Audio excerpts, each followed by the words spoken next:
Hello guys, welcome to all of you in PCS Warzone UPPSC 2026 MCQs practice initiative, in which we organize and develop the MCQs, PYQs or MCQs practice in such a way that is easily understandable and recognizable to all of you from the prelim points of perspective. तो ये initiative जो हमारा है, ये आपको UP PSC 2026 के prelims के लिए तैयार करेगा। उसमें जिस तरीके से आयोग अपने क्वेश्चंस को पूछ रहा है स्टेटमेंट बेस्ड, कंसेप्चुअल बेस्ड और आइडियोलॉजिकल अंडरस्टैंडिंग के तहत, उसी हिसाब से ये क्वेश्चंस आपको कराए जा रहे हैं। इससे पहले हमारा जो फर्स्ट सेशन हिस्ट्री का था, उसमें हमने 15 क्वेश्चन, तकरीबन 15 क्वेश्चन के करीब करवाए, जो आपको बहुत ही अच्छे तरीके से हमने समझाने की कोशिश की। उम्मीद करते हैं वो आपको पसंद आया होगा। प्रीलिम्स होने से पहले, जो 10 दिसंबर को आई थिंक है, उसके होने से पहले हम आपको हर सब्जेक्ट के इतने एमसीक्यूज करवा देंगे कि आपको क्लासरूम में बैठ के जब आप पेपर सॉल्व कर रहे होंगे तो आपको कोई झिझक फील नहीं होगी और आपको ये फील होगा कि आपने सेम उसी तरीके से मेहनत की है और अपनी कंसेप्चुअल अंडरस्टैंडिंग डेवलप की, जिस तरीके से आयोग क्वेश्चन फ्रेम कर रहा है।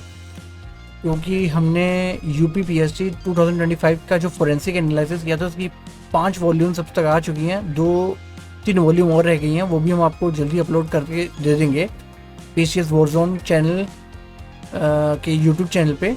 उसे भी आप देख लीजिएगा। और अभी तक आपने चैनल को लाइक नहीं किया है, शेयर नहीं किया, सब्सक्राइब नहीं किया है, तो वो ज़रूर कर लीजिए। ये हमारा टेलीग्राम लिंक दिया हुआ है और व्हाट्सएप लिंक भी इसी में दे दिया गया है। बस आपको अपने फ़ोन के कैमरे को इस क्यूआर कोड पे ला के स्कैन करके चैनल को ईजिली ज्वाइन कर लेना है, या फिर वीडियो के डिस्क्रिप्शन में जाके टेलीग्राम और व्हाट्सएप का लिंक दिया होगा, उसे जाके ज्वाइन कर लीजिए। चलिए बिना किसी देरी के आज का ये MCQ practice UP PSC 2026 start करते हैं। आज हमने इंडियन फिजिकल एनवायरनमेंट ज्योग्राफी लिया है, उसके पीवाईक्यूज विद डिटेल्ड एक्सप्लेनेशंस लिए हैं। तो इसमें आपको लगभग 25 सेकंड का समय मिलेगा। तो आप उस 25 सेकंड, आज हम टाइमर इसमें ऐड नहीं कर पाए हैं, कुछ टेक्निकल ग्लिच की वजह से। वो भी ऐड कर दिया जाएगा अगली बार से। पिछली बार तो था, अगली बार से टाइमर भी इसमें ऐड कर दिया जाएगा। तो फिलहाल आज लेकिन हम आपको 25 सेकंड देंगे। आप अपने 25 सेकंड्स को अपने क्लॉक टाइमर के हिसाब से देख लीजिएगा। तो करेक्ट 25 सेकंड्स के बाद आपका टाइम पूरा हो जाएगा और उसके बाद हम क्वेश्चंस को एक्सप्लेन करेंगे विद देयर सॉल्यूशंस। तो चलिए विदाउट एनी फर्दर डिले हम इस सेशन को स्टार्ट करते हैं।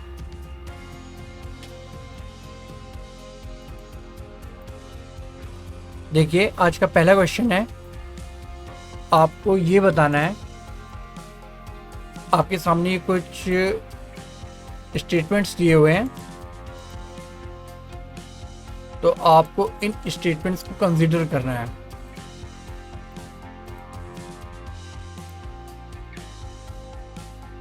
तो जैसा कि आपको अपनी स्क्रीन पे दिख रहा होगा, वेट मिनट, मैं अपना टाइमर स्टार्ट कर रहा हूँ, बस मुझे कुछ सेकंड्स का वक्त दीजिए और हम जल्दी इस पे आते हैं।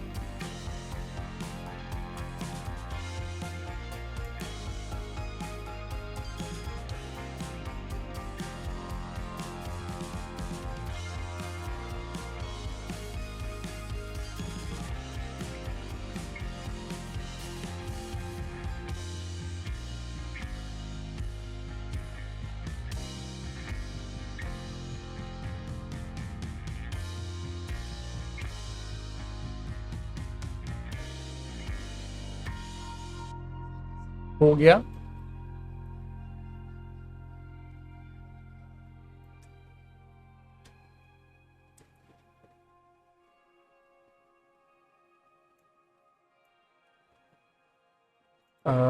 बस 1 मिनट और रुकिए।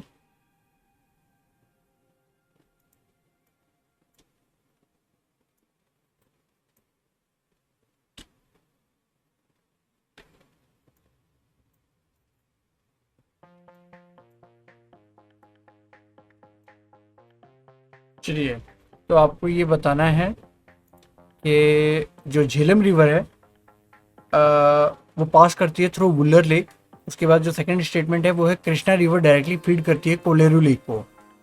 और उसके बाद आपका थर्ड स्टेटमेंट है कि जो मियंडरिंग है गंडक रिवर की वो फॉर्म्ड करती है कांवर लेक। तो how many of the our statement are correct, ये आपको ऑप्शन देख के आपको 25 सेकंड का टाइम मिलता है।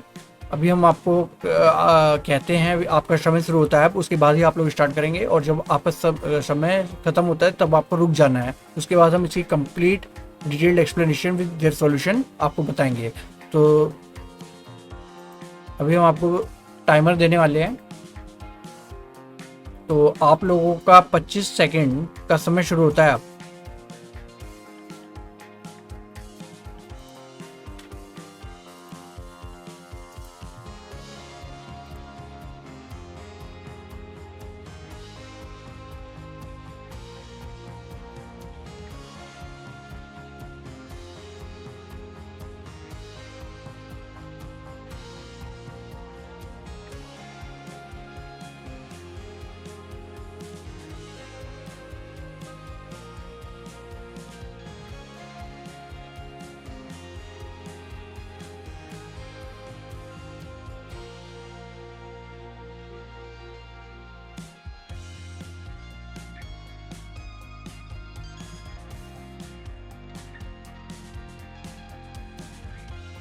Okay, stop. आप लोगों का टाइम पूरा हुआ। वैसे हमने आप लोगों को टाइम थोड़ा एक्स्ट्रा ही दे दिया, चलिए कोई बात नहीं। आप तो आप लोग अपना आंसर कमेंट कर सकते हैं और हम आपके कमेंट्स को देखेंगे और उसके हिसाब से आपको आंसर देंगे। और जिसने सही जवाब दिया होगा उसे लाइक मिलेगा। तो देखिए, ये जो आपके सामने क्वेश्चन था, पहला स्टेटमेंट कि झेलम रिवर पास करती है वुलर लेक से, ये करेक्ट है। और ये जो दूसरा स्टेटमेंट था कि कृष्णा रिवर डायरेक्टली फीड करती है कोलेरू लेक को, ये गलत है। उसके बाद जो गंडक रिवर की मियंडरिंग है वो फॉर्म करती है कांवर लेक, ये भी आपका करेक्ट है। दैट मीन्स कि आपका ये वाला ऑप्शन गलत था और ये सही था। तो दैट मीन्स कि आपके कितने ऑप्शन सही हुए? आपके ऑप्शन सही हुए सिर्फ ओनली 2, ठीक है ना। बी आपका आंसर था। अब हम इसे आपको ज़रा सा एक्सप्लेन कर देते हैं, तो जिससे कि आपको इसकी बेटर कंसेप्चुअल और आइडियोलॉजिकल अंडरस्टैंडिंग हो जाए।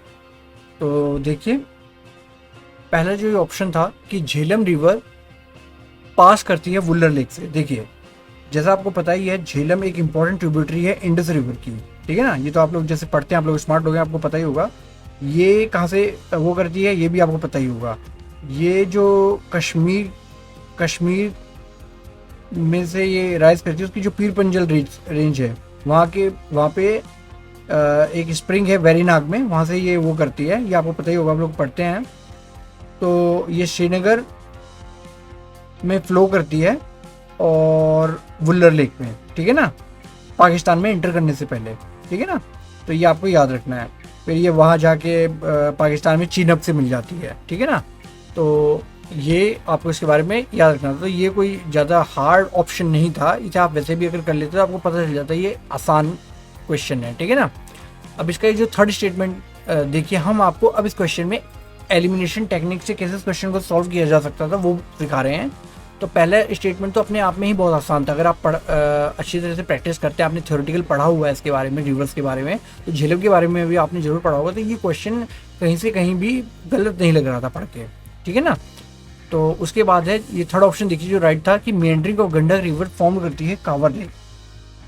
मेंडरिंग आपको पता ही हो, जो घूम फिर के जाती है ना रिवर्स, ऐसे मेंडर करके। तो कांवर लेक आपको पता ही है बिहार में है। ये एशिया की लार्जेस्ट फ्रेश वाटर ऑक्सबाउ लेक है। ओके, जो कांवर लेक है ये एशिया की लार्जेस्ट फ्रेश वाटर ऑक्सबाउ लेक है, ये आपको पता होना चाहिए, ठीक है ना। ये कांवर लेक जो है, ठीक है ना, ये आपकी ऑक्सबाउ लेक है एशिया की लार्जेस्ट, ये आपको पता होना चाहिए, और ये बिहार में है। ये गंडक रिवर जो है, जो गंगा की ट्रिब्यूटरी है, ये भी आपको बताना चाहिए, उसी की मेंडरिंग से ही फॉर्म होती है, ठीक है ना। तो देखिए ये दो ऑप्शन राइट हो गए आपके, ठीक है ना। पहला ऑप्शन तो राइट था ही, बाकी थर्ड ऑप्शन, अगर नॉर्मली गंडक रिवर के बारे में तो पता ही है लोगों को कि ये गंगा की ट्रिब्यूटरी भी है, लेकिन इतना कांवर लेक के बारे में अगर जो डीपली पढ़ते हैं तो उन्हें तो पता ही होगा, लेकिन चलिए ये वैसे नहीं पता होगा। उसके बाद अगर आप इस ऑप्शन को देखें जो गलत है, Krishna river directly feeds Kolleru lake, ये कृष्णा रिवर जो है डायरेक्टली फीड करता है कोलेरू लेक को, ये स्टेटमेंट क्यों इनकरेक्ट है। देखिए जो कोलेरू लेक है वो एक नेचुरल फ्लूड बैलेंसिंग रिजर्वायर है दो रिवर्स के लिए, ठीक है ना।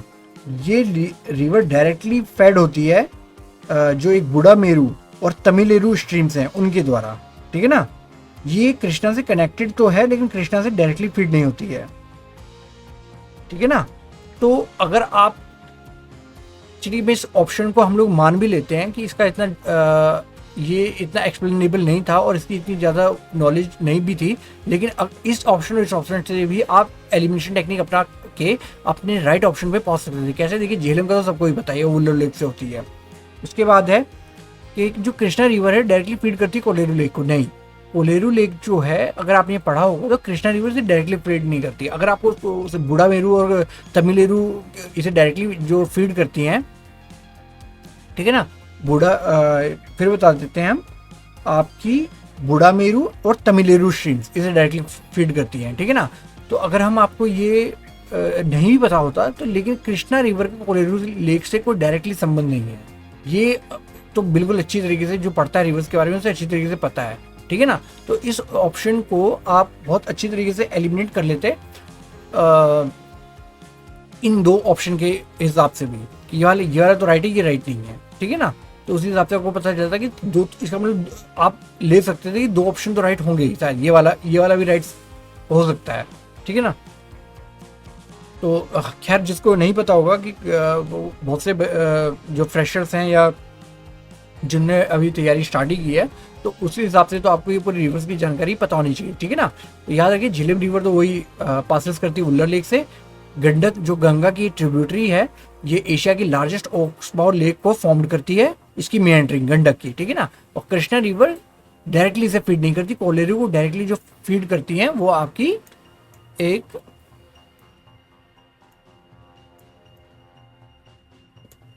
बूढ़ा मेरू है और एक आपकी तमिलेरू है, ठीक है ना, ये आपको पता होना चाहिए।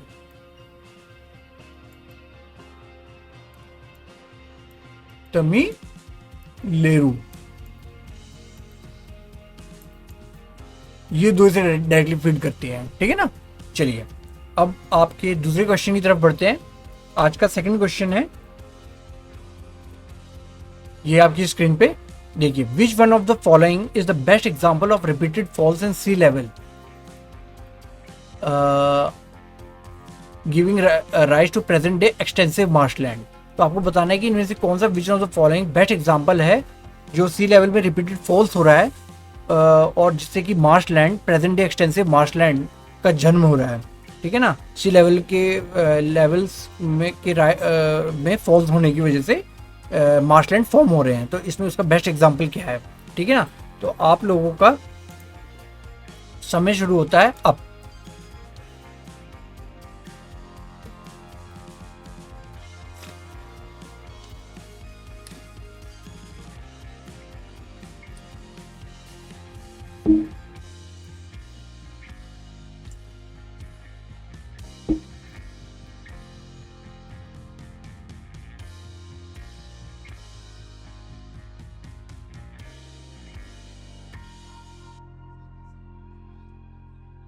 ओके, स्टॉप, आपका समय पूरा हुआ।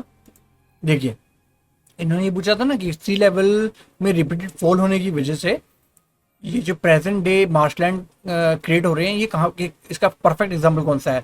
ये बहुत ही आसान क्वेश्चन है, बहुत से बच्चों ने इसका दे दिया होगा।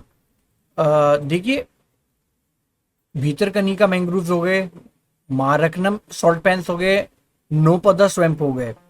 ये नोपदा और मारकनम सॉल्ट पैंस तो ये तो सुनने में ही बहुत वो लग रहे हैं, अनजाने से ये इतना नहीं लग रहे हैं, तो ये ऑप्शन तो वैसे भी अगर आप थोड़ा सा स्मार्ट स्ट्रेटजी अपनाएं तो इसे एलिमिनेट करके आपके पास ये दो ऑप्शन बचते हैं।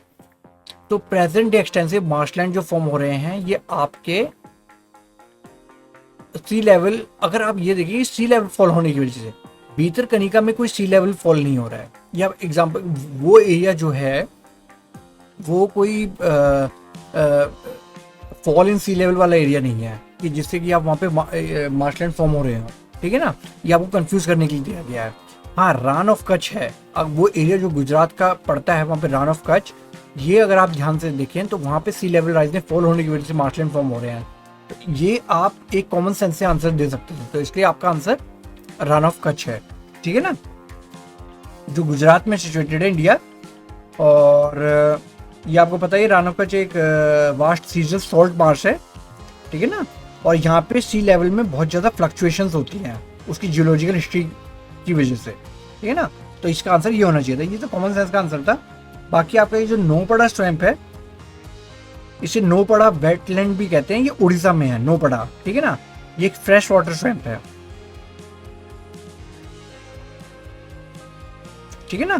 तो ये उड़ीसा के एरिया में पड़ रहा है, तो ये नोपड़ा, जैसे याद रखना है जितनी पड़ा इस टाइप के होते हैं उड़ीसा में लोकेटेड होते हैं, ठीक है, उस रीजन से अगर इस टाइप का क्वेश्चन आए। उसके बाद आपका एक मारकनम वो है, ये सिचुएटेड है आपका तमिलनाडु में, जैसे नाम से ही जाहिर है मारकनम, ठीक है ना। ये वही सॉल्ट प्रोडक्शन के लिए होता है, तो ये भी कोई मतलब repeated falls in sea level की वजह से नहीं हो रहा। मैंने आपको कहा ना कि कॉमन सेंस से इसका एग्जांपल दे सकते थे कि रान ऑफ कैच ये एरिया ऐसा है गुजरात का जहाँ पे पक्का सी लेवल में फॉल हो रहा होगा, इसलिए ये मार्शलैंड फॉर्म हो रहे हैं, ठीक है ना। और जो आपका भीतरकनिका था, ये भीतरकनिका भी आपको पता है ये उड़ीसा में है, ये भी एक सिग्निफिकेंट मैंग्रोव इकोसिस्टम है। लेकिन बात वही आ गई, चाहे नोपड़ा हो चाहे भीतरकनिका हो, वही कॉमन सेंस वाली आपको लगाना था कि ये सी लेवल में जो रिपीटेड फॉल्स हो रहे हैं वो रान ऑफ कच्छ में हो रहा है, ठीक है ना। तो ये आप बाकी ऑप्शन को ना देके आप सिर्फ रान ऑफ कच्छ को ही कंसिडर करके अपना आंसर दे सकते थे। चलिए आज के तीसरे क्वेश्चन पे चलते हैं। आपके सामने तीसरा क्वेश्चन है, आप कंसिडर करना है फॉलोइंग स्टेटमेंट को। पहला स्टेटमेंट आपके सामने है कि अमरकंटक हिल्स जो हैं वो विंध्या और सह्याद्री रेंजेस का कॉन्फ्लुएंस है, ठीक है ना। ओके, आप लोग स्मार्ट लोग हैं, समझ ही गए होंगे पहले ऑप्शन को पढ़ के कि ये गलत है या सही है। दूसरा है Biligiri Rangan hills constitute the eastern most part of Satpura range. दूसरा ऑप्शन भी आप समझ गए होंगे, आप लोग स्मार्ट लोग हैं। उसके बाद थर्ड ऑप्शन देखिए, Seshachalam hills constitute the southern most part of Western Ghats, ठीक है ना। तो इसमें भी आपको 25 सेकंड का टाइम मिलेगा। तो आप लोगों का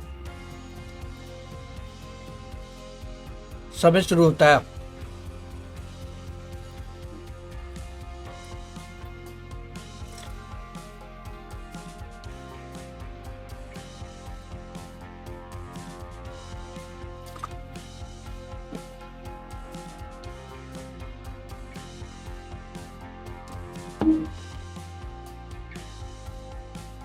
okay, your time is up. तो जैसे मैंने आपको कहा था, जब फर्स्ट और सेकंड स्टेटमेंट पढ़ा था तो मैंने कहा था आप लोग स्मार्ट लोग हैं, आप लोग समझ गए होंगे। तो जो बाकी स्मार्ट लोग हैं वो बिल्कुल समझ गए होंगे मेरे इस कहने से कि अमरकंटक हिल्स पे विंध्य और सह्याद्री रेंजेस पे कॉन्फ्लुएंस है। भाई विंध्य तो समझ में आता है, लेकिन सह्याद्री का क्या मतलब है?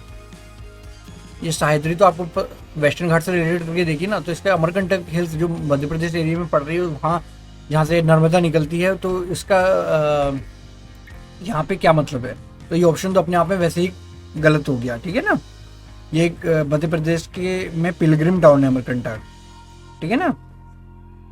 और यहाँ पे विंध्या और सतपुरा मिलती है, ठीक है ना। ये याद रखना, विंध्या के साथ अगर सतपुरा होता सह्याद्री की जगह तो वो राइट होता। सह्याद्री का तो कोई मतलब ही नहीं है, ऑप्शन तो अपने आप में ही। उसके बाद ये जो थर्ड देखिए आप, Biligiri Rangan hills constitute the eastern most part of Satpura range. अब ये बिलीगिरी रंगन हिल्स जो है ये कर्नाटका से रिलेटेड लग रहा है, ठीक है ना। यहाँ पे सतपुरा रेंज का ईस्टर्न मोस्ट पार्ट कहाँ से आ गया ये मेरी समझ में नहीं आ रहा,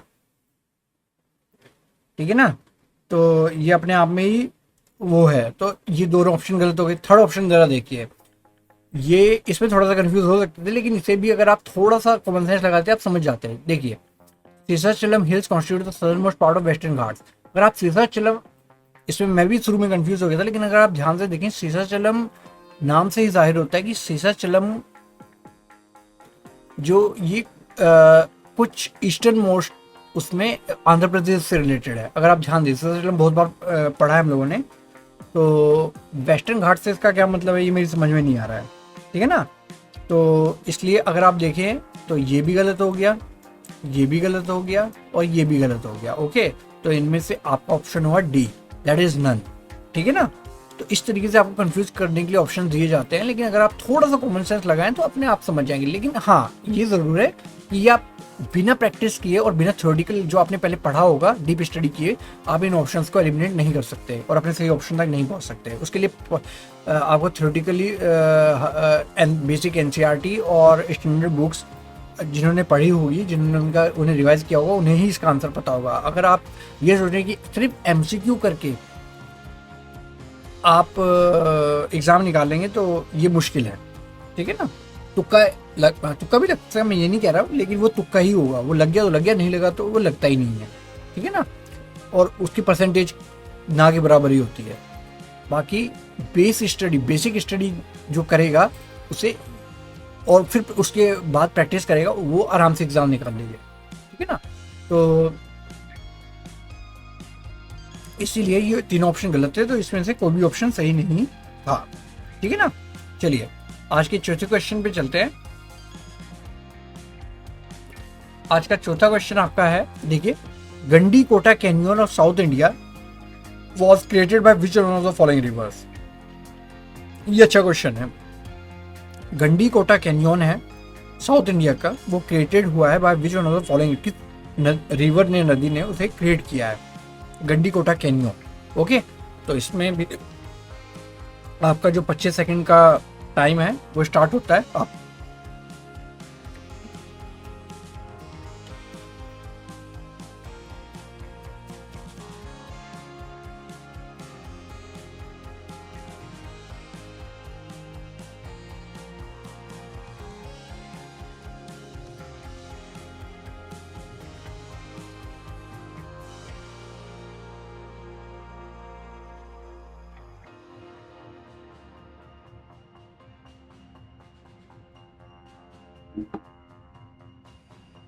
okay, your time is up. वैसे आप लोगों को ज़्यादा ही टाइम दे दिया गया, 30 सेकेंड्स का। चलिए देखिए, ये जो है आपका गंडीकोटा कैनियन, तो ये देखिए, ये थोड़ा सा बिल्कुल फैक्चुअल क्वेश्चन है। तो इसे अगर आपने पढ़ा होगा बेसिक एनसीईआरटी के थ्रू, स्टैंडर्ड बुक्स के थ्रू, तभी आप इसे कर सकते हैं। ये जो गंडीकोटा है एक स्मॉल विलेज है आंध्र प्रदेश के कडप्पा जिले का, ठीक है ना। तो ये आपको याद रखना है।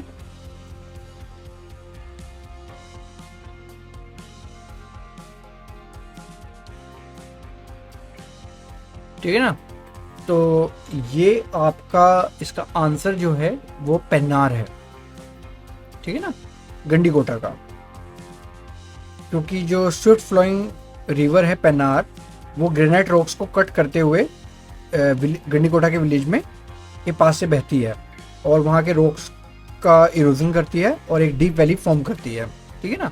तो इस, हाँ, एक चीज़ और याद रखिएगा कि इसे ग्रैंड कैनियन ऑफ इंडिया कहते हैं। जैसे एक ग्रैंड कैनियन की आपने पढ़ा होगा ना कोलोराडो का, तो ऐसे ही यहाँ पे ग्रैंड कैनियन ऑफ इंडिया जो है वो गंडीकोटा है, ठीक है। इसलिए ये क्वेश्चन इंपॉर्टेंट हो जाता है। चलिए आज के अगली क्वेश्चन, फिफ्थ क्वेश्चन पे बढ़ते हैं। फिफ्थ क्वेश्चन है, देखिए, ये तो आई थिंक सभी कर लेंगे, लेकिन फिर भी हम चाहेंगे कि हमें आपको टाइम देके अटेम्प्ट तो करवाना ही है। कमेंट अपना आंसर जरूर कीजिए। चलिए इसमें आपका अच्छा सॉरी, पहले एक बार क्वेश्चन देख लीजिए। आपको ये कंसिडर करने ऑप्शन, ये नामचा बारवा, नंदा देवी, नोकरेक, ये आसानी है। तो इसमें आपका समय शुरू होता है अब।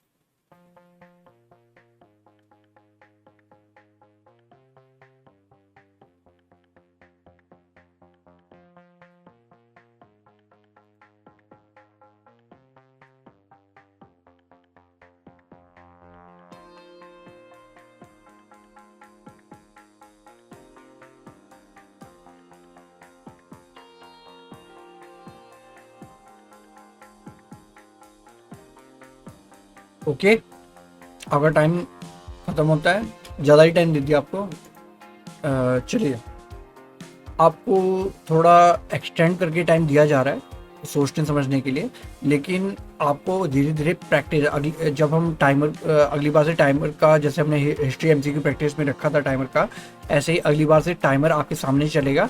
तो हम उसे बहुत अच्छी तरीके से आपको पूरे 25 सेकंड के टाइम देंगे। जैसे कि एग्ज़ाम हॉल के प्रेशर में, एग्ज़ाम हॉल में जब आप प्रेशर में अपना अटैम्प्ट कर रहे हो, तो आप बिल्कुल निश्चित होकर वहाँ पे सही तरीके से अपने क्वेश्चन को करें और उसी टाइम फ्रेम में कंप्लीट कर लें। यहाँ फिर भी आपको थोड़ा टाइम दिया जा रहा है, लेकिन अगली बार से ये ऐसा नहीं होगा, ठीक है ना। तो ये क्वेश्चन था आपके सामने, यहाँ पे आपको बताना था कौन से करेक्टली मैच है। देखिए, नामचा बरवा दिया हुआ है, नंदा देवी दिया हुआ है, नोकरेक दिया हुआ है, ठीक है ना। तो यहाँ पे आपको करना है। देखिए, नामचा बरवा गढ़वाल हिमालय दे रखा है। अब अगर आप नाम से ही पढ़ लें नामचा बरवा, ये बिल्कुल गलत है। गढ़वाल हिमालय का ना, ये गढ़वाल हिमालय का, या आप चाहे कुमाऊं हिमालय का भी ले लें, अगर यहाँ ऑप्शन होता गढ़वाल ये कुमाऊं, तो दोनों में से कोई में भी नामचा बरवा से रिलेटेड कुछ नहीं है। ये हिमालय का ईस्टर्न मोस्ट पॉइंट पड़ता है, और ये सब नाम से अच्छी तरह जानते हैं कि ये अरुणाचल में है, ठीक है ना। ये एपी से आंध्र प्रदेश भी हो सकता है, लेकिन ये अरुणाचल प्रदेश में है, ठीक है ना। और दूसरा ये कि ये आपका ईस्टर्न, ठीक है ना, अरुणाचल प्रदेश है तो ईस्टर्न तो हो गई, ईस्टर्न मोस्ट हिमालय का पॉइंट है, ठीक है ना। ये आपका याद रखना। दूसरा है नंदा देवी, ये ऑप्शन राइट है, ठीक है ना। ये आपको याद रखना है कि सतलुज और काली नदियों के बीच का जो कुमाऊं हिमालय है, वहां पे ये पड़ता है, ठीक है ना, नंदा देवी। ये आपको इस हिसाब से याद रखना है, ठीक है ना। हिमालय का वो हिस्सा जो सतलुज और काली नदियों के बीच में पड़ता है, उसे कुमाऊं हिमालय कहते हैं, सतलुज। तो इससे आपको अगर ऑप्शन में ऐसे आ जाए वहाँ पे क्वेश्चन कि कुमाऊं हिमालय कहाँ पे है, तो सतलुज और काली के बीच में जो हिमालय का हिस्सा पड़ता है, वो आपका कुमाऊं हिमालय है, और नंदा देवी उसी से रिलेटेड है। उसके बाद नोकरेक सब बहुत अच्छी तरीके से जानते हैं। सिक्किम हिमालय तो इसका नहीं होता है। नोकरेक सबको पता है मेघालय का हिस्सा है, और मेघालय में भी गारो, जो वेस्ट गारो हिल्स है, उसका हिस्सा है, ठीक है ना। तो इस ऑप्शन को तो आप बहुत आसानी से कर लेते हैं कि ये आपका 2 है, ठीक है। चलिए, आज के नेक्स्ट क्वेश्चन पे चलते हैं, क्वेश्चन नंबर 6 पे। ये आप देखिए कि with reference to the Indus River system of the following 4 rivers, 3 of them pour into one of them which joins the Indus direct. Which one is such river that joins the Indus directly? ठीक है, ये Indus river system की reverse दी हुई हैं। इनमें 3 जो हैं वो इंडस को डायरेक्ट, इंडस सिंधु नदी को डायरेक्टली ज्वाइन करती है, लेकिन एक नदी इनमें से ऐसी है जो इंडस जो 3 ऑफ देम हैं वो एक दूसरे में गिरती हैं। इनमें, इन चारों में से जो 3 हैं वो एक इनमें से एक में गिरती हैं, और फिर वो डायरेक्टली उस इंडस को, सिंधु नदी को ज्वाइन करती है। तो आपको बताना है वो कौन सी नदी जो इंडस को डायरेक्टली ज्वाइन करती है, और ये बाकी 3 उसमें वो होती है। तो ये आपको अपना बताना है। तो आपका समय शुरू होता है अब।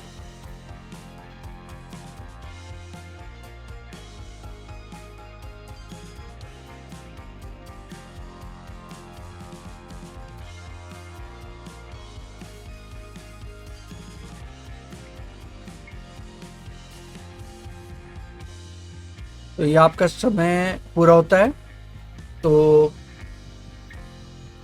देखिए, अब अगर आप ध्यान दें इस क्वेश्चन में, तो अगर आपने Indus basin, Indus river system के बारे में पढ़ा है, तो आप इसका आंसर बहुत आसानी से कर सकते थे। और इन रिवर्स को आए दिन जब आप प्रैक्टिस करते हैं एग्जाम की तो आप पढ़ते ही रहते हैं, तो ये इतना हार्ड क्वेश्चन नहीं था। देखिए, चीनब है, झेलम है, रवि है, सतलुज है, ठीक है ना। अगर आपने चीनब के बारे में पढ़ा है, जब ये निकलती है वहां से, जब ठीक है ना, उसके बाद आपकी झेलम है जो कश्मीर वैली से निकलती है, रावी है, सतलुज है।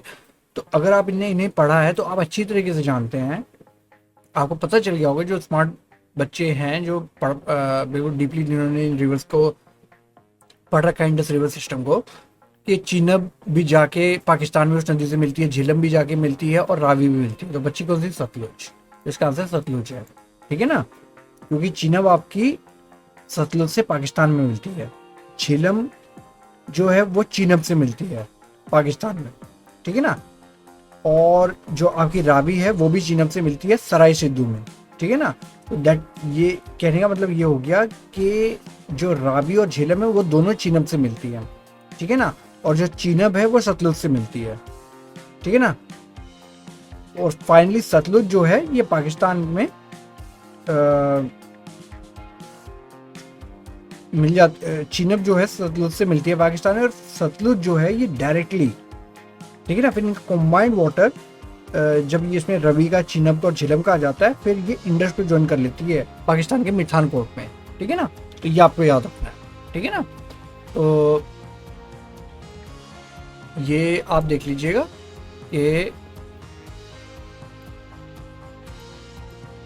ये मिलती है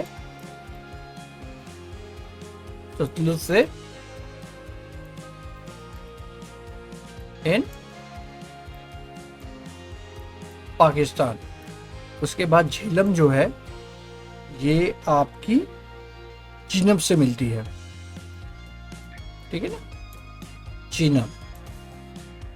ये सारी सतलुज से नहीं मिलती, ये दो जो है पहले चीनब से मिलती है, चिनाब, ठीक है ना, चिनाब इन पाकिस्तान। उसके बाद जो आपकी ये रावी है ये भी आपकी किससे मिलती है? सतलुज से नहीं, चिनाब से मिलती है, ठीक है ना।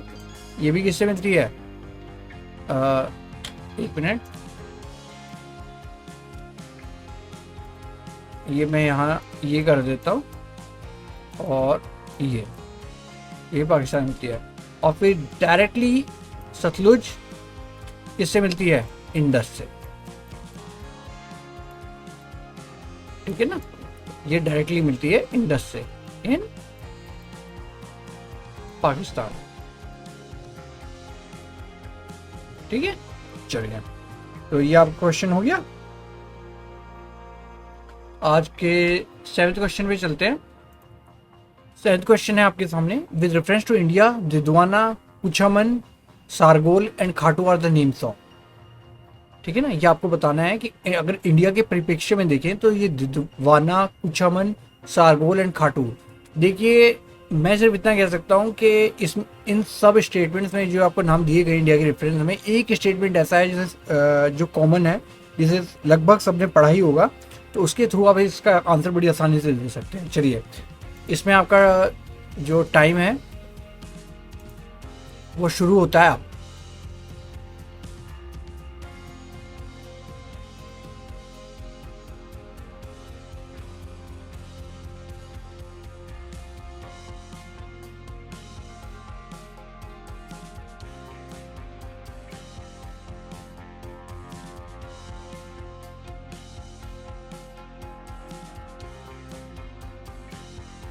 ओके, आपका टाइम पूरा हुआ। चलिए, देखिए, जैसा मैंने कहा था आपको, इसमें एक ऐसा ऑप्शन है इन नामों में, ये दिद्वाना, कुचामन, सारगोल और खाटू में, कि जिससे आप ये पता लगा सकते थे कि ये इन ऑप्शन में से कौन सा ऑप्शन राइट है। तो अगर जो स्मार्ट हो स्ट्रेटजी वाले बच्चे होंगे उन्हें पता ही चल गया होगा। देखिए, इसमें दिद्वाना जो है आपका, ठीक है ना, ये वाला दिद्वाना, सबको पता है कि दिद्वाना लेक, सॉल्ट लेक होती है, और राजस्थान में है, ये नागौर जिले में, राजस्थान के। तो उसी से आप समझ जाइए सॉल्ट लेक है तो सेलाइन लेक, ऑप्शन ये होगा। बाकी का आपको अगर नहीं भी पता था, कुचामन है, ये सब राजस्थान में ही, कुचामन, सारगोल एंड खाटू तो कुचामन भी आपकी नागौर जिले में ही है राजस्थान के। और जिद्वाना, जैसे मैंने आपको बताया, फेमस जिद्वाना सॉल्ट वाटर लेक है राजस्थान की, ठीक है ना। ये सब राजस्थान की सेलाइन लेक्स ही हैं, सॉल्ट लेक्स ही हैं। तो जिद्वाना से आप इसका आंसर बड़ी आसानी से निकाल लेते हो, ठीक है ना। चलिए, तो अब आज के 8th क्वेश्चन पे चलते हैं। 8th क्वेश्चन है आपका, consider the following rivers, Brahmani, Nagavali, Subarnarekha, Vamsadhara. तो इनमें से कौन सी नदियां हैं जो ईस्टर्न घाट से राइज करती हैं, ठीक है ना। ये भी बहुत आसान क्वेश्चन है। तो इसमें आपका समय शुरू होता है अब।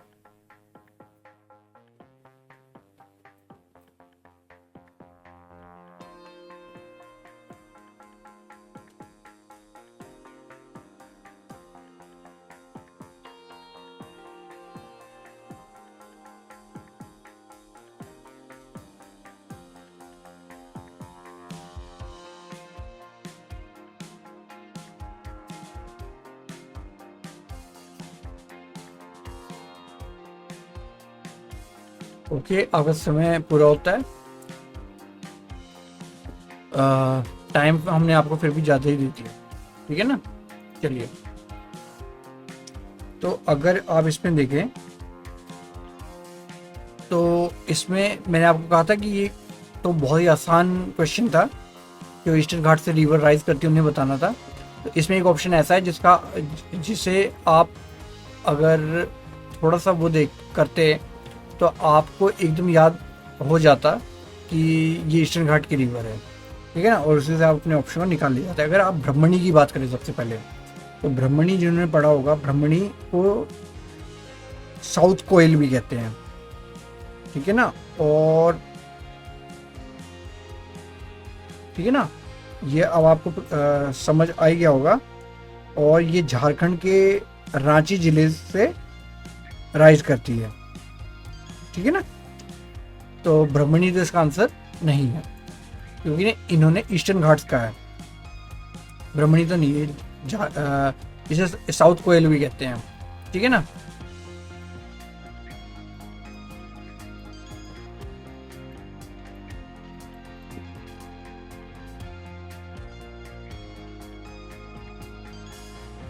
अपर रीचेस में साउथ कोयल, और सॉरी ये एच बन गया, ये के है, साउथ कोयल। और आपका झारखंड से, ठीक है। उसके बाद आपका जो नगावाली है, ये आपका करेक्ट है। ये ईस्टर्न घाट में करती है, ठीक है ना। ये आप याद रखना, ईस्टर्न घाट में, और उड़ीसा में करती है, ठीक है ना। ये आपको याद रखना। और इसका जो एक दूसरा नाम भी है, लांग बुलिया, वो भी आपको याद रखना है, ठीक है ना। लांग बुलिया, लांग बुलिया, ठीक है। लांग गुलिया, नगावली, लांग गुलिया, और उड़ीसा से करती है, ठीक है। ये आप याद रखना, उड़ीसा से करती है। उसके बाद जो आपका ये था सुवर्ण रेखा, सुवर्ण रेखा के बारे में तो आपको आपने सुना ही होगा, छोटा नागपुर प्लेटू से करती है, रांची में ही, वो झारखंड आ गया। तो ये भी नहीं है, ईस्टर्न घाट से तो ये भी नहीं है, ठीक है ना, ठीक है ना। ये भी आपका झारखंड ही आ गया, ठीक है। उसके बाद आपका आता है वंशाधरा। वंशाधरा आपका करेक्ट है, ये ईस्टर्न घाट में राइज करती है, उड़ीसा में। हाँ, इस ऑप्शन से आप वो कर सकते थे, ठीक है ना। वंशाधरा, ये सबको पता है उड़ीसा में है। अगर आपको इसका नगा वाली का भी ना पता होता तो आप वंशाधरा के थ्रू से, लेकिन फिर आपके पास ये दो ऑप्शन बचते हैं, या तो 2 और 4 बचता है, 3 और 4। लेकिन अगर आप 3 वाले को देखें, सुवर्ण रेखा, तो सुवर्ण रेखा आपकी, जैसा मैंने बताया, सबको पता है, छोटा नागपुर प्लेटू से करती है। मतलब अगर आप इसमें से वंशाधरा को भी लेते पहले, तो 4 वाले ऑप्शन को भी लेते तो 2 ऑप्शन बचते ना आपके पास, तो 2 या 3।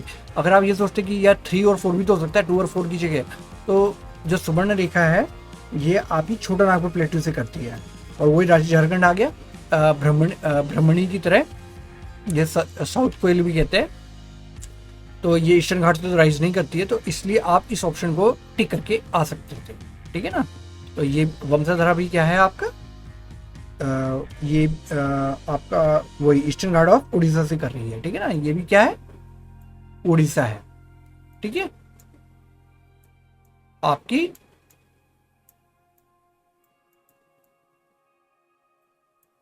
ईस्टर्न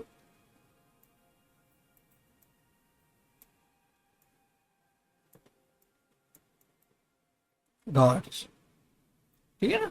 ऐसी आपकी ब्रह्मणी भी क्या है, ईस्टर्न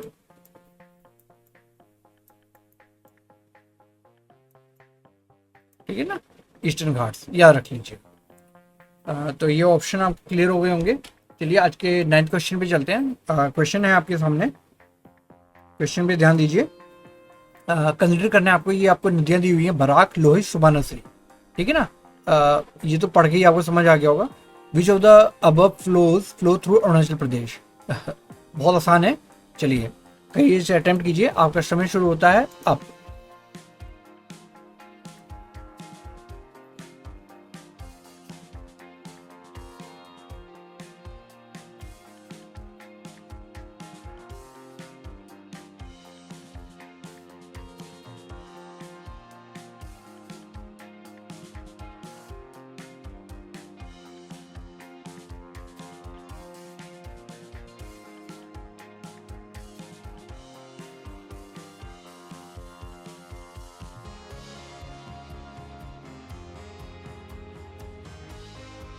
ओके, आपका समय पूरा होता है। तो अब आपको इसका बताना है, ठीक है।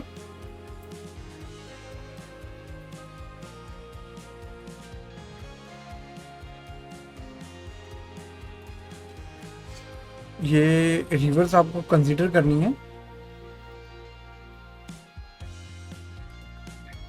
तो ऑप्शन एलिमिनेशन के थ्रू आप इस क्वेश्चन को कर सकते थे।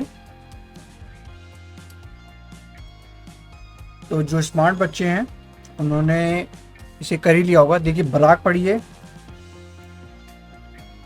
लोहित,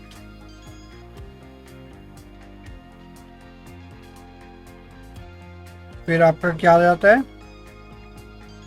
सुबाना श्री, ठीक है ना। तो अगर आप देखें तो जो बराक है आपकी, सबसे पहले अगर मैं इसे कहूं कि आपको एलिमिनेशन टेक्निक के थ्रू करना है, तो आप इसे कैसे अटेम्प्ट करते हैं। देखिए क्वेश्चन को, जैसे आप एग्जाम हॉल में बैठे होंगे तो आपको इसे एलिमिनेशन टेक्निक से वो करना है। बराक वैली कहाँ पड़ती है ये बताइए। आप सबसे पहले आप फिलहाल इस बराक रिवर को मत सोचिए, आप सोचिए बराक वैली कहाँ पड़ती है, ठीक है ना। लोहित के बारे में सोचिए, अब लोहित कहाँ है, ठीक है ना। लोहित के बारे में सोचिए, फिर सुबनसिरी ऑप्शन है आपके पास, ठीक है ना, ठीक है ना। तो अब आप इसे देखिए,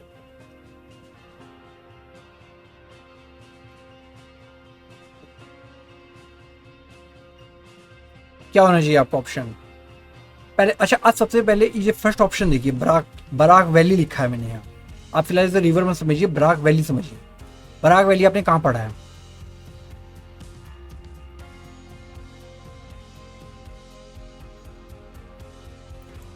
जो स्मार्ट बच्चे होंगे वो समझ गए होंगे कि बराक वैली आपका असम से रिलेटेड है, ठीक है ना। बराक वैली आपका असम से रिलेटेड है। तो अब ये असम आ गया है, तो अब असम से आपको कुछ समझ में आ रहा होगा।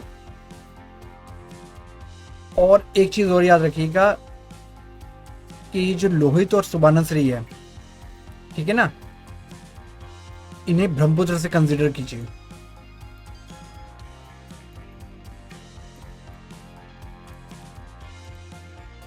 ठीक है ना। ये आपने पढ़ाई होगी जब रिवर ईस्टर्न मोस्ट रिवर्स की वो अरुणाचल प्रदेश की पढ़ी होंगी, तो आपने पढ़ाई होगा लोहित, सुबनसिरी, ऐसे ही सेम ये है लोहित भी।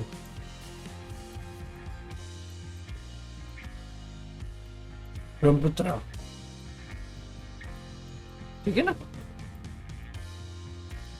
तो अब आपको कुछ समझ आ रहा है ऑप्शन से? जी हाँ, इसका ऑप्शन 2 और 3 होगा, क्योंकि लोहित और सुबर्णश्री ब्रह्मपुत्र से रिलेटेड हैं। तो ये, और वो आपको पता है अरुणाचल प्रदेश, ये सुबर्णश्री आपकी अरुणाचल प्रदेश असम दोनों से करती है, लोहित आपकी वही ब्रह्मपुत्र अरुणाचल से करती है, बराक वैली सिर्फ असम से रिलेटेड है, ठीक है ना। ये बांग्लादेश में फ्लो करती है साउथ में उसके, और ये ब्रह्मपुत्र की ट्रिब्यूटरी नहीं है, ये दोनों हैं। तो इसलिए ऑप्शन ये था। तो आप इस बराक से समझ सकते थे, इसका ऑप्शन आसानी से निकालेगा। चलिए आज का, अब ये 10th क्वेश्चन आपके सामने आ रहा है। क्वेश्चन है with reference to Changpa community,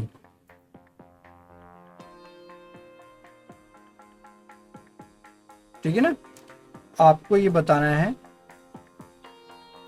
कि ये जो आपका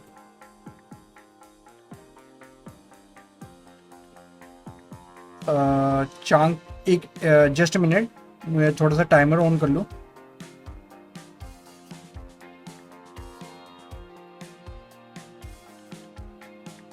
आज ये टाइमर का थोड़ा सा इशू हो रहा है।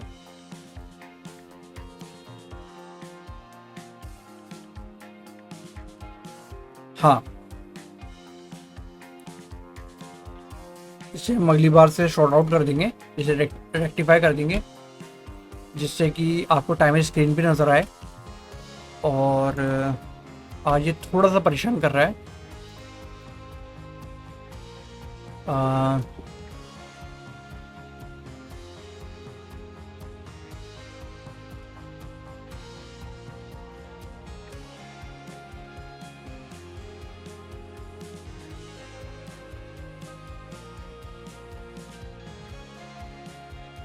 चलिए देखिए,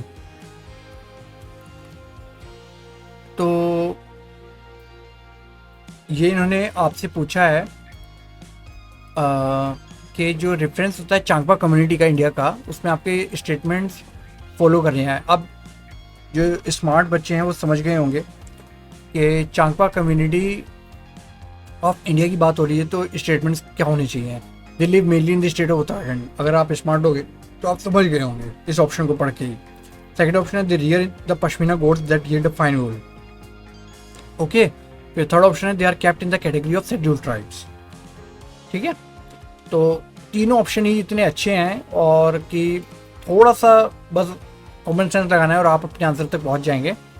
तो इसमें आप लोगों का श्रम शुरू होता है।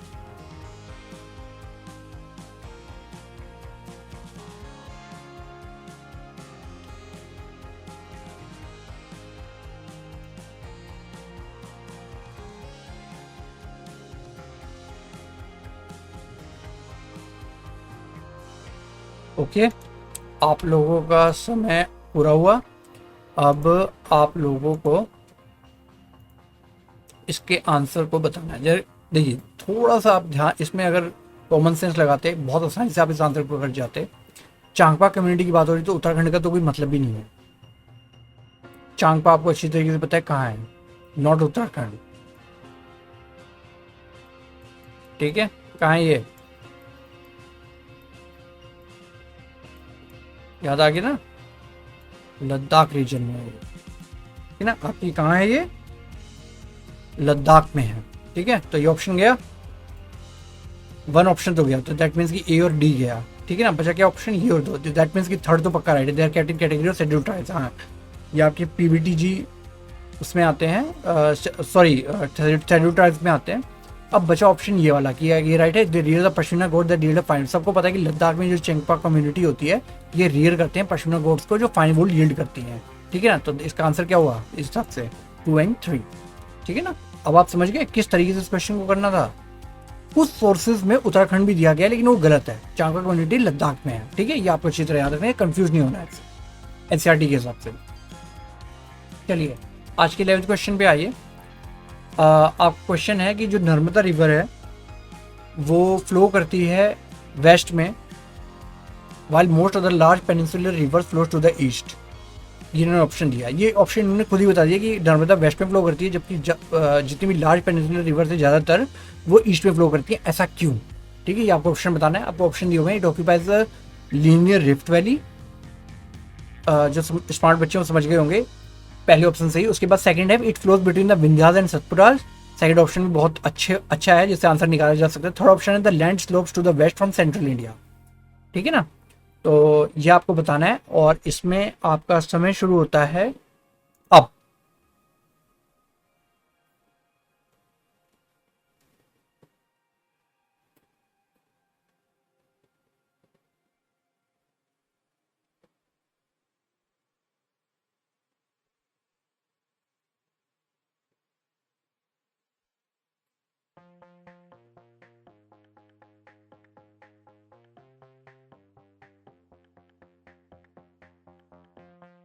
आपका समय पूरा होता है। तो जैसा मैंने आपको बताया था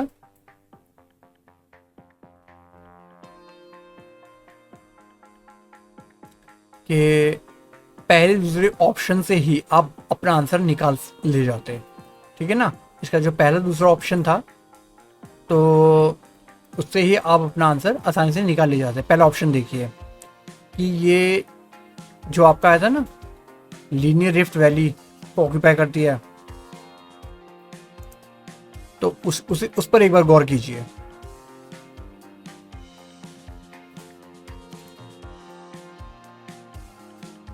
ठीक है ना, हाँ, उसे आपको करना है। तो उसे देखिए। उसके बाद सेकंड ऑप्शन पे भी एक बार नजर डालिए।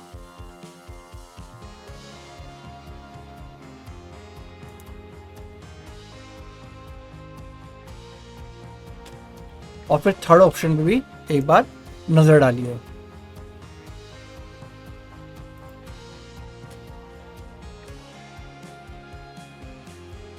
ठीक है ना, चलिए देखिए। पहला ऑप्शन देखिए कि ये ऑक्यूपाई करती है एक लीनियर रिफ्ट वैली, ये बिल्कुल सही है। ये वेस्टवर्ड फ्लोइंग रिवर है, लेकिन ये एक रिफ्ट वैली को ऑक्यूपाई करती है। और सेकंड ऑप्शन अगर आप देखें तो ये विंध्य और सतपुड़ा से ही होकर बहती है। ठीक है ना, तो ये आपको इन दो ऑप्शनों से समझ आ गया होगा।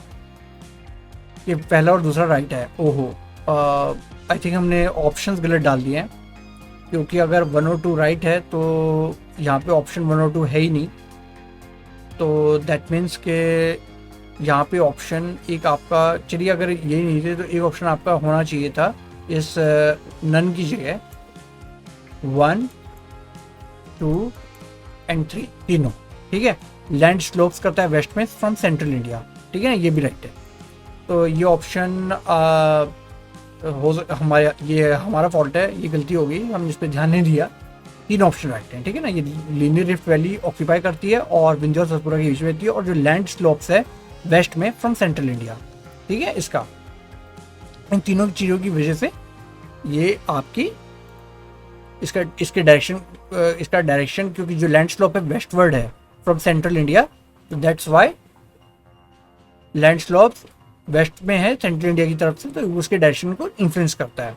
चलिए इसे करेक्ट कर लीजिएगा, तो इसके 3 ऑप्शन राइट हैं। ओके, उसके बाद आपका 12th क्वेश्चन आता है, ये देख लीजिए। ये आपको दिया हुआ है, कंसिडर द फॉलोइंग पेयर्स। ये आपको मैच कर रहे हैं कि लिंबू सही है, कार्बी, डोंगरिया, बोंडा। ये ऑप्शन ही आप समझ गए होंगे। इसमें आपका समय शुरू होता है अब। चलिए करिए।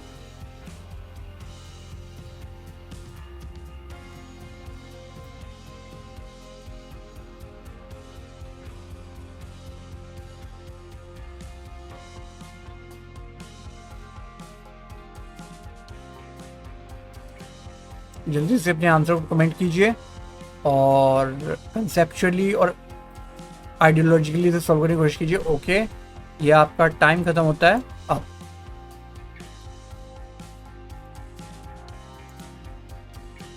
चलिए, तो अगर आप इसे देखें, ये जो लिंबू है, या इन्हें लिंबू भी कह देते हैं, ये वाला तो सही है आपका, सिक्किम सबको पता है।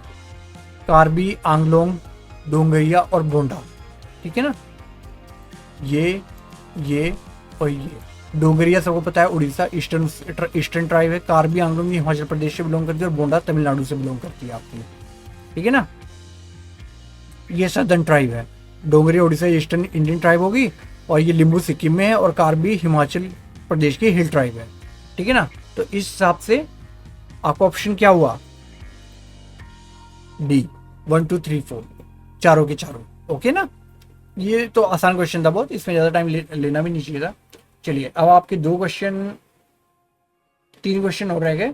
आज का 13वां क्वेश्चन है, देखिए, which of the following statement regarding laterite soils of India are correct. They are generally red in colour, laterite, okay, समझ गए होंगे आप। They are rich in nitrogen potash, they are well developed in Rajasthan, laterite की बात हो रही है। Tapioca and cashew nuts grow well on this soils, ठीक है। तो चलिए इसमें आपका समय शुरू होता है।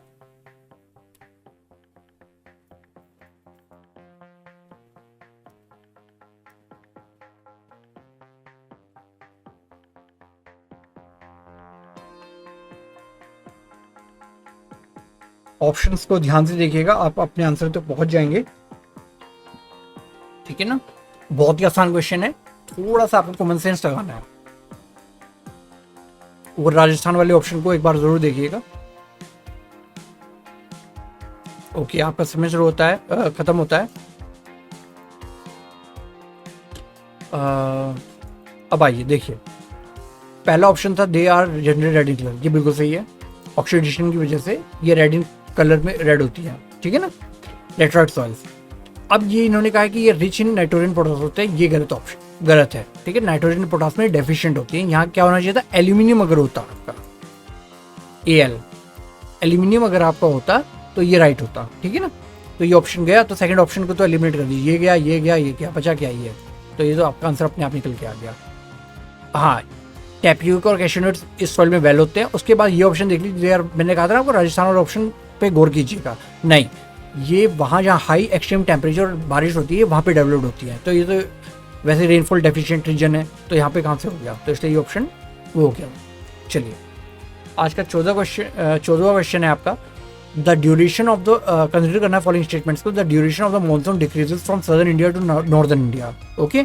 स्टेटमेंट देके समझिए। उसके बाद दूसरा ऑप्शन है the amount of annual rainfall in northern plains of India decreases from east to west. तो ये कह रहा है कि जो मानसून की ड्यूरेशन है वो सदर्न इंडिया से नॉर्दर्न इंडिया की तरफ घटती है, और जो एनुअल सालाना रेनफॉल पैटर्न है, अमाउंट है, वो नॉर्दर्न प्लेन्स का, इंडिया का, वो ईस्ट से वेस्ट की तरफ डिक्रीज होता है। तो इसमें आपका समय शुरू होता है अब।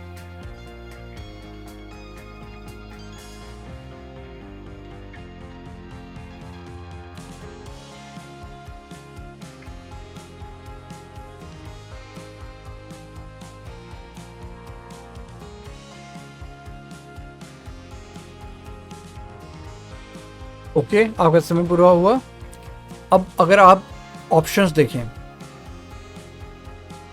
उस पर ध्यान करें, तो जो आपका पहला वाला है कि the duration of the monsoon decreases from southern India to northern India, मतलब मानसून का जो ड्यूरेशन है वो सदर्न इंडिया से नॉर्दर्न इंडिया की तरफ घटता है, डिक्रीज होता है, ठीक है ना। तो इस ऑप्शन को एक बार गौर कीजिए, एक बार और देखिए क्या ये सही कह रहा है, ड्यूरेशन ऑफ मानसून डिक्रीज होता है southern India to northern India.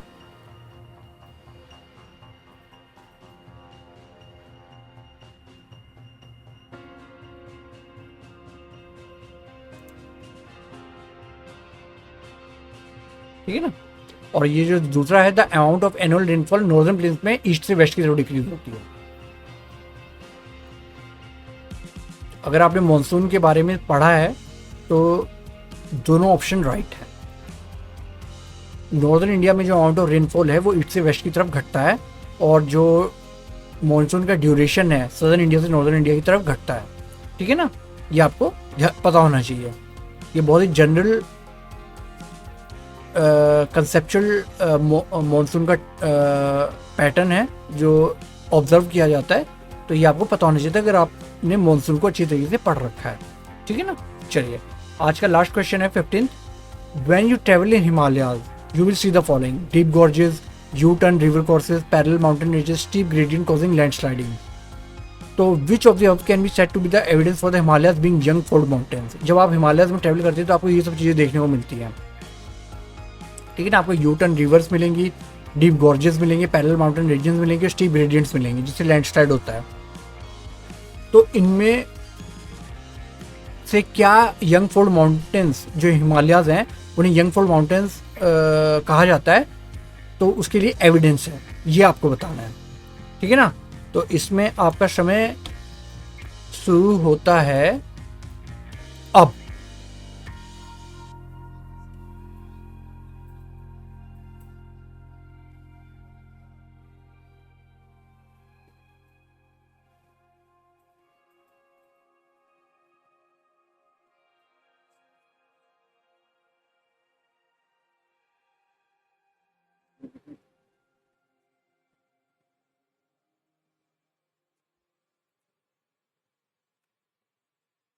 तो आपका समय पूरा हुआ।